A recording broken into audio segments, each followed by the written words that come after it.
Magandang araw mga kakalikot. For today's video, i-check natin yung clutch assembly ni Sir. Ang concern niya kasi dito, pag nagkakambyo siya, para daw nag-i-slide or parang may drag siyang nararamdaman.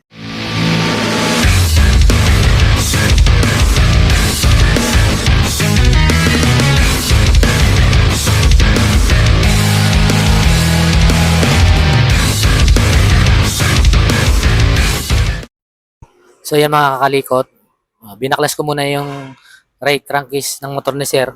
So para makita natin kung bakit ganun nangyayari sa unit niya. A few moments later.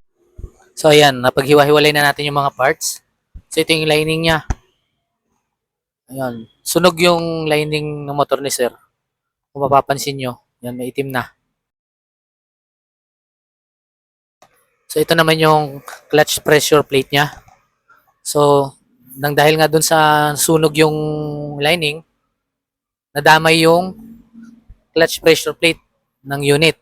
So yan, malalim yung nangyari sa kanya. So kailangan natin yan i-replace. And itong center comp clutch niya, ganun din. So nadamay ito. So yun, ang daming nadamay na parts nang dahil lang dun sa nasunog na clutch lining ni Sir. So i-replace natin yan. Ito na mga kakalikot yung mga parts na ipapalit natin, ano, mga genuine parts. Bigyan ko lang kayo ng tip mga kakalikot. So pag magpapalit kayo ng mga pyesa, so make sure na ang mga parts na bibilhin is genuine para hindi katulad nito, nadamay yung ibang pyesa niya. So maliit nga yung binabayaran dahil mura lang yung pyesa. Mas malaki yung gastos, ano.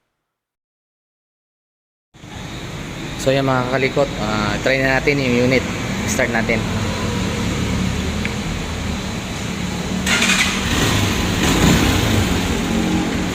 Yan, okay na.